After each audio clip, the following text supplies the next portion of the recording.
स्वागत है आपका। आज के इस वीडियो में हम क्लासिकल लिबरलिज्म के इकोनॉमिक डायमेंशन को समझेंगे, जिसका संबंध इकोनॉमिक लिबर्टी से है।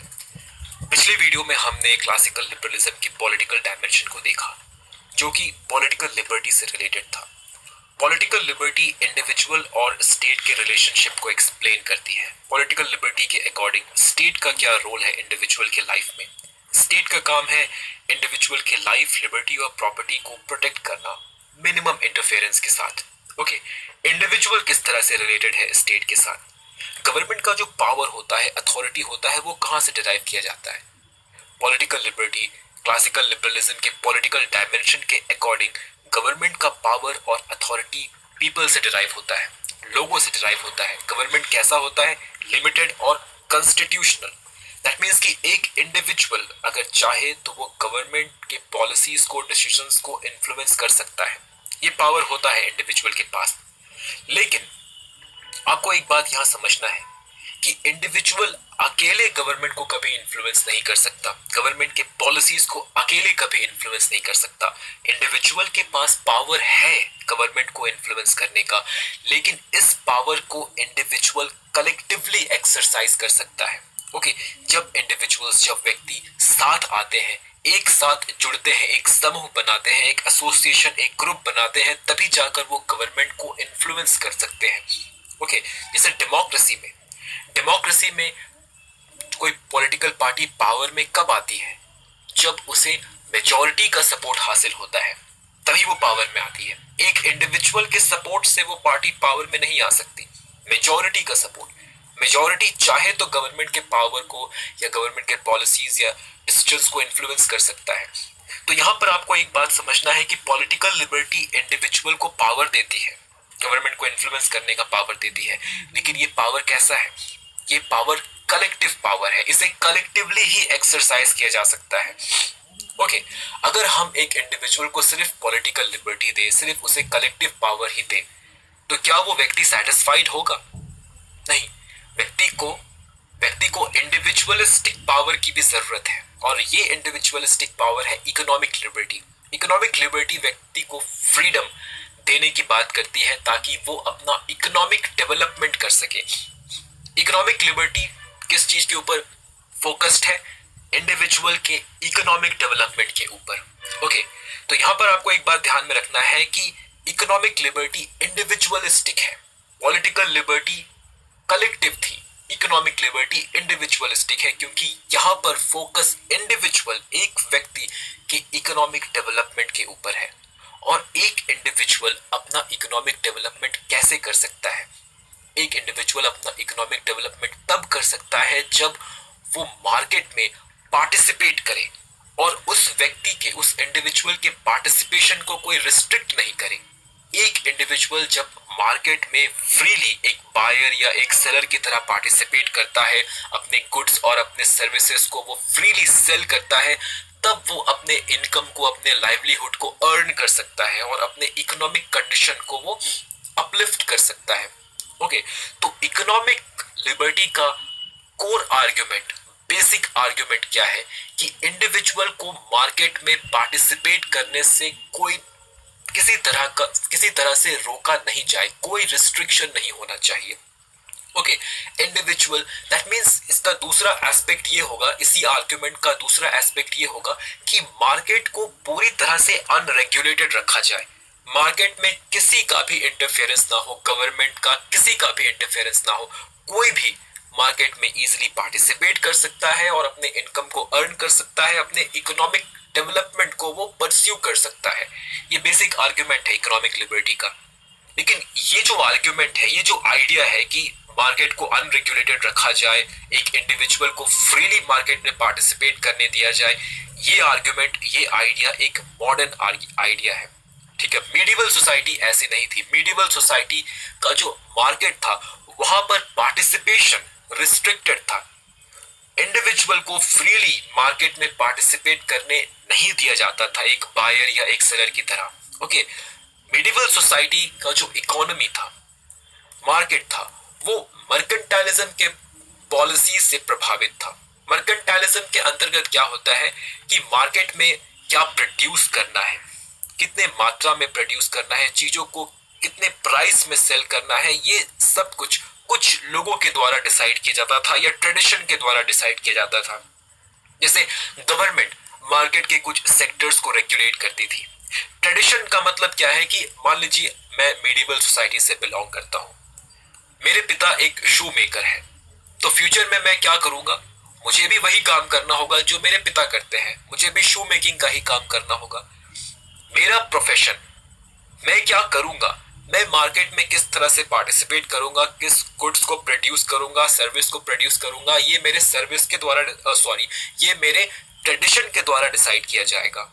ओके, मोनोपोली का मतलब क्या है कि मार्केट में कुछ पावरफुल मर्चेंट्स, बिजनेसमैन, ट्रेडर्स, ये कुछ प्रोडक्ट्स के, कुछ गुड्स के सप्लाई को कंट्रोल करते हैं, उसके प्राइस को कंट्रोल करते हैं अपने बेनिफिट के लिए, अपने प्रॉफिट के लिए।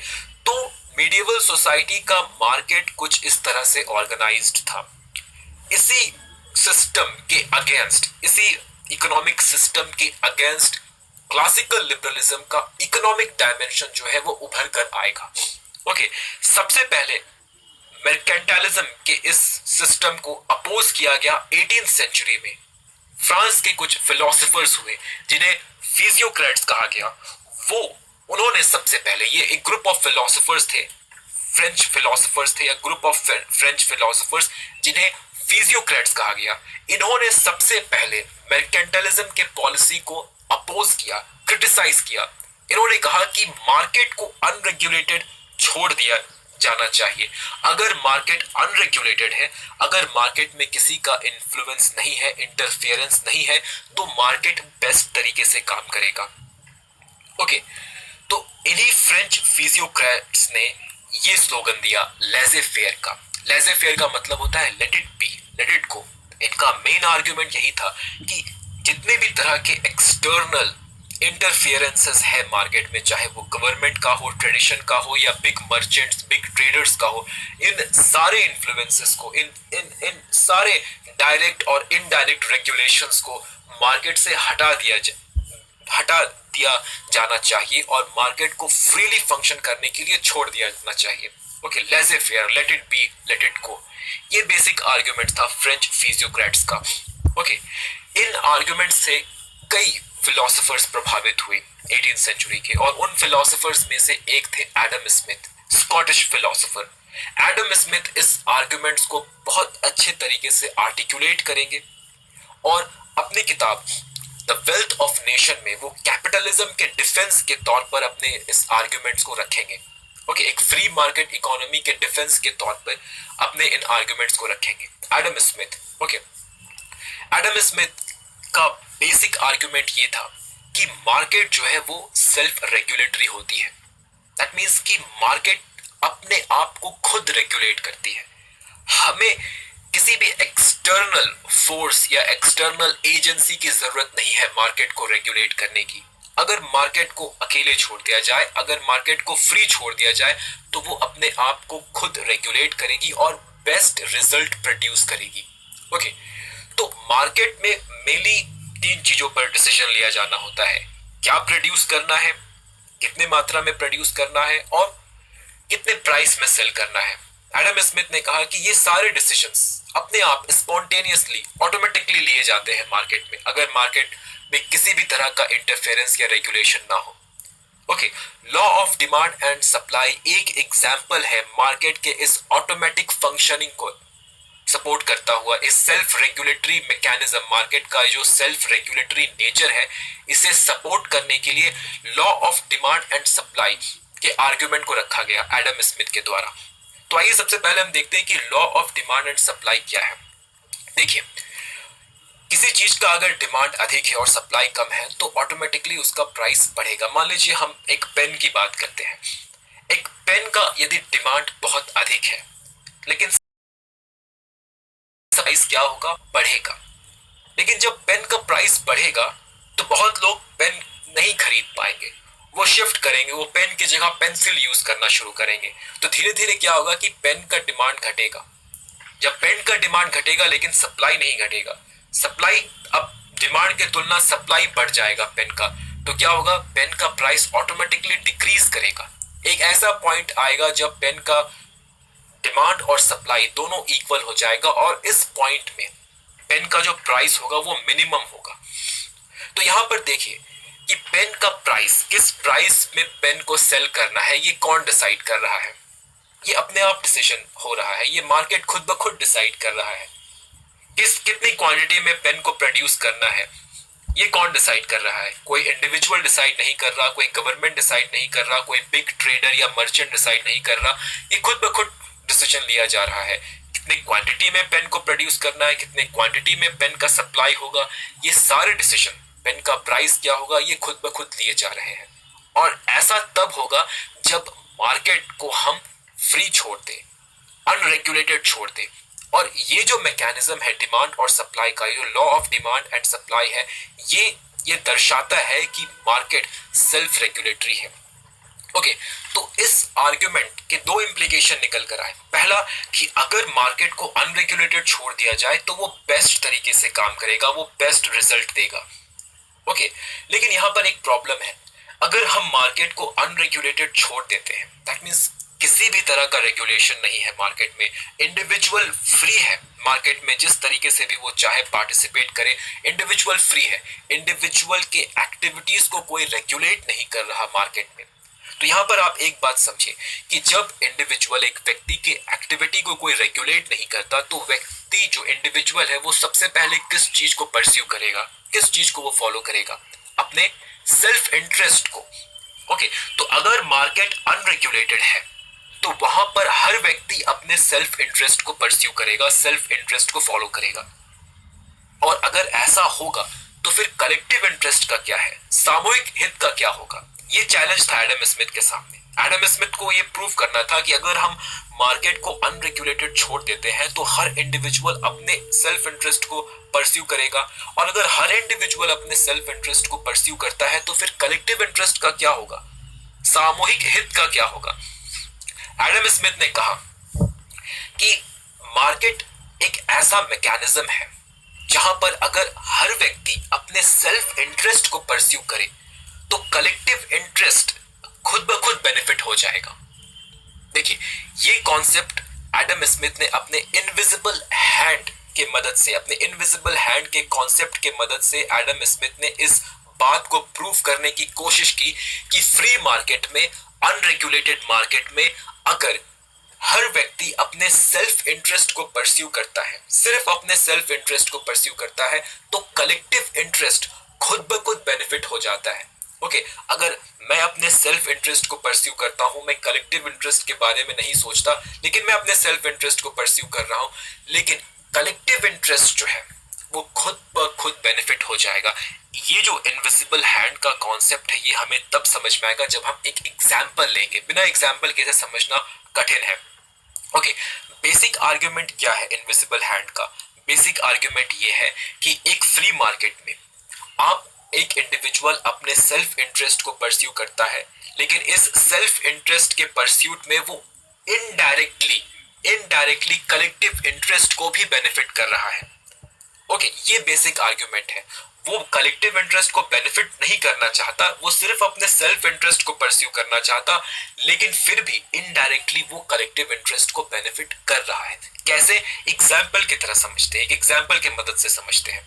मान लीजिए कि एक फ्री मार्केट में एक फर्म है, एक कंपनी है, कंपनी ए, जो कि केक्स बनाती है। कंपनी ए का जो केक है वो बहुत फेमस हो जाता है, लोगों को बहुत पसंद आता है और कंपनी ए को प्रॉफिट होने लगता है। ठीक है, कंपनी ए के जो ओनर है वो डिसाइड करते हैं कि उन्हें, मतलब कंपनी ए के ओनर को अब और अधिक प्रॉफिट अर्न करने का मन करता है, क्योंकि कंपनी ए के जो केक्स है वो बहुत अधिक सेल हो रहे हैं, ए को प्रॉफिट हो रहा है। अब कंपनी ए का जो ओनर है वो चाहता है कि उसे और अधिक प्रॉफिट हो, तो वो अपने प्रॉफिट को इंक्रीज करना चाहता है। कंपनी ए का जो ओनर है उसे अपने प्रॉफिट को इंक्रीज करना है। अब प्रॉफिट को इंक्रीज करने का जो डिसीजन है ये सेल्फ इंटरेस्ट से गाइडेड डिसीजन है। कंपनी ए का जो ओनर है वो अपने सेल्फ इंटरेस्ट से गाइडेड है, उसे और अधिक प्रॉफिट चाहिए, वो अपने प्रॉफिट को इंक्रीज करना चाहता है। ओके, प्रॉफिट इंक्रीज कब होगा? जब वो और अधिक केक्स प्रोड्यूस करेगा, दैट मींस उसे प्रोडक्शन को इंक्रीज करना होगा। तो ये जो ओनर है कंपनी ए का, फर्म ए का जो ओनर है, ये केक के प्रोडक्शन को इंक्रीज करना चाहेगा।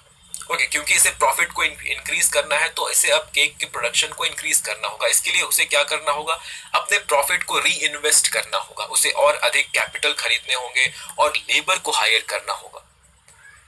यहाँ पे आप बात को समझे कि कंपनी ए के जो ओनर है वो अपने प्रॉफिट को इंक्रीज करना चाहते हैं और इसलिए वो कैपिटल और लेबर में इन्वेस्ट कर रहे हैं। कंपनी ए का मोटिव सेल्फ इंटरेस्ट से गाइडेड है, लेकिन जब वो और लेबर्स को जॉब देते हैं तब वो क्या कर रहे हैं, वो एक्चुअली जॉब क्रिएट कर रहे हैं, एम्प्लॉयमेंट जनरेट कर रहे हैं। और जब भी सोसाइटी में एम्प्लॉयमेंट जनरेशन होगा तो ये पूरे सोसाइटी के लिए अच्छा होगा, बेनिफिशियल होगा। तो यहां पर एडम स्मिथ का इनविजिबल हैंड काम कर रहा है। देखिए, कंपनी ए का जो ओनर है उसने सेल्फ इंटरेस्ट से मोटिवेटेड होकर, कंपनी ए के ओनर ने सेल्फ इंटरेस्ट से मोटिवेटेड होकर, प्रभावित होकर ये डिसीजन लिया कि वो अपने प्रॉफिट को री इन्वेस्ट करेंगे, कैपिटल खरीदेंगे और भी लेबर को हायर करेंगे, एम्प्लॉयमेंट जनरेट करेंगे। ये डिसीजन सेल्फ इंटरेस्ट को से मोटिवेटेड होकर लिया गया डिसीजन था, लेकिन एम्प्लॉयमेंट जनरेशन जो है वो पूरे सोसाइटी को बेनिफिट करेगा, पूरे सोसाइटी के लिए ये बेनिफिशियल है। तो सेल्फ इंटरेस्ट से गाइडेड होकर लिया गया एक डिसीजन अल्टीमेटली कलेक्टिव इंटरेस्ट को प्रमोट कर रहा है, कलेक्टिव इंटरेस्ट को बेनिफिट कर रहा है। यही इनविजिबल हैंड का कॉन्सेप्ट है। एक और एग्जांपल हम ले सकते हैं यहाँ पर। मान लीजिए कि अब इस फ्री मार्केट में दो और फर्म आ गए, कंपनी ए को टक्कर देने के लिए, कंपटीशन देने के लिए दो और फर्म आ गए जो केक प्रोड्यूस करने लगे। ठीक है, अब ये जो दो फर्म है सी और बी, ये भी केक प्रोड्यूस कर रहे हैं और इन्हें पता है कि कंपनी ए का जो केक है वो पॉपुलर है, बहुत पॉपुलर है। अब ये अभी इनके सामने क्या ऑप्शन है, इन्हें अपने केक के सेल को बढ़ाने के लिए अपने केक्स के क्वालिटी को इंप्रूव करना होगा और प्राइस को कम करना होगा। अब क्वालिटी को इंप्रूव करने का जो डिसीजन है और प्राइस को कम करने का जो डिसीजन है, ये डिसीजन सेल्फ इंटरेस्ट से गाइडेड डिसीजन है। ओके, जो कंपनी सी और बी के जो ओनर्स है वो अपने सेल्फ इंटरेस्ट से गाइडेड होकर ये डिसीजन को ले रहे हैं कि हमें क्वालिटी को इंप्रूव करना है, प्राइस को कम करना है, तभी जाके हमारा जो केक है वो और अधिक बिकेगा, कंपनी ए के सेल को भी पार कर जाएगा। ओके, ये सेल्फ इंटरेस्ट से गाइडेड डिसीजन है। लेकिन जो कस्टमर है, कस्टमर को अब इंप्रूव्ड क्वालिटी केक मिलेगा, वो भी कम प्राइस में। और ये जो आउटकम है, ये जो आउटकम निकल कर आ रहा है, इंप्रूव्ड क्वालिटी केक वो भी कम प्राइस में, ये हर किसी के लिए बेनिफिशियल है। ये पॉसिबल कैसे हुआ? ये पॉसिबल इसलिए हुआ क्योंकि ये फ्री मार्केट है, हर कोई फ्री है डिसीजंस लेने के लिए, हर कोई फ्री है, हर कोई फ्री है अपने इंटरेस्ट को परस्यू करने के लिए। और चाहे कंपनी सी हो, बी हो या ए हो, हर कोई, हर इंडिविजुअल यहाँ पर अपने सेल्फ इंटरेस्ट को ही परस्यू कर रहा है। लेकिन सेल्फ इंटरेस्ट का जो प्रभाव है, जो आउटकम है, वो हमें कलेक्टिव इंटरेस्ट में भी देखने को मिल रहा है। पॉजिटिव एस्पेक्ट, पॉजिटिव इफेक्ट हमें कलेक्टिव इंटरेस्ट में देखने को मिल रहा है। ये इनविजिबल हैंड का कॉन्सेप्ट है एडम स्मिथ का। ओके, तो इकोनॉमिक डायमेंशन, क्लासिकल लिबरलिज्म के इकोनॉमिक डायमेंशन के अकॉर्डिंग फ्री मार्केट इकोनॉमी में क्या होना चाहिए? गवर्नमेंट का इंटरफेरेंस कम से कम होना चाहिए। ओके, इसके साथ साथ इंडिविजुअल के पास फ्रीडम होना चाहिए कि वो अपने सेल्फ इंटरेस्ट को परस्यू कर सके। फ्री मार्केट इकोनॉमी, कैपिटलिज्म में ये कहा गया कि सेल्फ इंटरेस्ट को परस्यू करना गलत नहीं है। सेल्फ इंटरेस्ट को अगर आप परस्यू करते हैं एक फ्री मार्केट इकोनॉमी में, तो कहीं ना कहीं आप इनडायरेक्टली कलेक्टिव इंटरेस्ट को भी प्रमोट कर रहे हैं। तो ये जो दो बेसिक आर्ग्यूमेंट्स हैं, इसे डोमेस्टिक मार्केट में अप्लाई किया गया, और जब इन आर्ग्यूमेंट्स को डोमेस्टिक मार्केट में अप्लाई किया गया तो क्या इमर्ज करके आया? कैपिटलिज्म इमर्ज करके आया, और कैपिटलिज्म के बाद इंडस्ट्रियल रेवोल्यूशन इमर्ज करके आया। अब फ्री मार्केट इकोनॉमी के इन आर्ग्यूमेंट्स को जब हम इंटरनेशनल लेवल पर अप्लाई करेंगे, इस लॉजिक को जब हम इंटरनेशनल लेवल पर अप्लाई करेंगे, तब हमारा आइडिया क्या होगा, तब हमारा कॉन्सेप्ट क्या होगा कि इंटरनेशनल मार्केट में जितने भी बैरियर्स हैं, कंट्रीज जो बैरियर्स लगा रही हैं, जितने भी कंट्रीज आपस में ट्रेड को रोकने के लिए या डिस्करेज करने के लिए जो बैरियर्स लगा रही हैं, उन बैरियर्स को हमें खत्म करना है, इंटरनेशनल मार्केट को भी फ्री बनाना है। ओके, यहाँ पर डेविड रिकार्डो का एक थ्योरी आया, comparative advantage theory. David Ricardo ने कहा, एडम स्मिथ से प्रभावित होकर डेविड रिकार्डो ने एक थ्योरी दिया, कंपैरेटिव एडवांटेज थ्योरी, जहां पर उन्होंने कहा कि हर कंट्री को वैसे गुड्स और सर्विस को प्रोड्यूस करने में स्पेशलाइजेशन हासिल करनी चाहिए जिन गुड्स और सर्विसेज को वो बेस्ट तरीके से प्रोड्यूस कर सके। ओके और जिन गुड्स और सर्विसेज को एक कंट्री बेस्ट तरीके से प्रोड्यूस कर पा रहा है उन्हीं गुड्स और सर्विसेज को एक कंट्री दूसरे कंट्री को एक्सपोर्ट करे और दूसरे कंट्री से वो वैसे गुड्स को या सर्विसेज को इंपोर्ट करे जो वो कंट्री खुद नहीं प्रोड्यूस कर पा रहा। बेसिकली आर्ग्यूमेंट था कि फ्री ट्रेड को प्रमोट करना है, तो फ्री मार्केट इकोनॉमी के आर्ग्यूमेंट्स को, कंपैरेटिव एडवांटेज थ्योरी के आर्ग्यूमेंट्स को यूज कर फ्री ट्रेड को प्रमोट किया गया। और ये जो फ्री ट्रेड है 19th सेंचुरी में ये फ्री ट्रेड इंपीरियलिज्म का रूप ले लिया। कंट्रीज अपने इंपीरियल पॉलिसीज को free trade, free market economy के लॉजिक से जस्टिफाई करते थे। दैट मींस कि जब ईस्ट इंडिया कंपनी इंडिया में आई तो उनका जस्टिफिकेशन यही था कि फ्री मार्केट, वो इंटरनेशनल मार्केट को फ्री होना चाहिए और वो इस फ्री मार्केट में पार्टिसिपेट कर रहे हैं। ओके कंपैरेटिव एडवांटेज थ्योरी के आर्गुमेंट्स को यूज करके फ्री ट्रेड को जस्टिफाई किया गया, इंपीरियलिज्म को जस्टिफाई किया गया, फ्री मार्केट इकोनॉमी कैपिटलिज्म के प्रिंसिपल्स को यूज करके फ्री ट्रेड और इंपीरियलिज्म को जस्टिफाई किया गया। ओके तो ये था इकोनॉमिक डायमेंशन क्लासिकल लिबरलिज्म का, जिसे हमने डोमेस्टिक मार्केट में अप्लाई करके देखा और इंटरनेशनल मार्केट में अप्लाई करके देखा। तो क्लासिकल इकोनॉमिक लिबरलिज्म को हम समराइज करते हैं। क्लासिकल इकोनॉमिक लिबरलिज्म के अकॉर्डिंग स्टेट का फंक्शन क्या है मार्केट में? स्टेट को इंटरफेयर नहीं करना है मार्केट में। स्टेट का काम क्या है? बस एक प्रॉपर लीगल फ्रेमवर्क तैयार करके रखना है जहां पे मार्केट फंक्शन कर सके, बिना किसी इंटरफेरेंस, बिना किसी हिंड्रेंस के मार्केट फंक्शन कर सके। स्टेट का एब्सेंस नहीं है, स्टेट का कंप्लीट एब्सेंस नहीं है। स्टेट का प्रेजेंस होगा लेकिन स्टेट का काम बस एक इनेबलर का होगा, एक गारंटर का होगा। स्टेट को इनेबल करवाना है, ये गारंटी देना है कि लोग आपस में प्रॉपरली ट्रेड कर सकते हैं। ओके स्टेट को एक free and fair legal framework तैयार करना है जहां पर फ्री मार्केट इकोनॉमी आसानी से फंक्शन कर सके। ओके और स्टेट को इंटरफेयर नहीं करना है मार्केट में। क्लासिकल लिबरलिज्म ने इंडिविजुअल ह्यूमन नेचर का एक नया इमेज हमारे समक्ष रखा। अकॉर्डिंग टू क्लासिकल लिबरलिज्म के अनुसार इंडिविजुअल कैसा होता है? सेल्फ इंटरेस्टेड होता है, कॉम्पिटिटिव होता है और दोनों ही नेचर जो है वो सही है, एक्सेप्टेबल है। सेल्फ इंटरेस्टेड होना ये गलत नहीं है, ये एक्सेप्टेड है, क्योंकि जब आप अपने सेल्फ इंटरेस्ट को परस्यू कर रहे हैं तो आप एडम स्मिथ का इनविजिबल हैंड आपको गाइड करेगा और आप अल्टीमेटली कलेक्टिव इंटरेस्ट को भी बेनिफिट करेंगे। कॉम्पिटिटिव होना भी गलत नहीं है। तो क्लासिकल इकोनॉमिक लिबरलिज्म ने इंडिविजुअल के दो नए इमेज को प्रोजेक्ट किया कि इंडिविजुअल सेल्फ इंटरेस्टेड होता है, कॉम्पिटिटिव होता है। ओके तो ये था क्लासिकल इकोनॉमिक लिबरलिज्म। उम्मीद है कि आपको क्लासिकल इकोनॉमिक लिबरलिज्म समझ में आया होगा। इस वीडियो में बस इतना ही, मिलते हैं नेक्स्ट वीडियो में।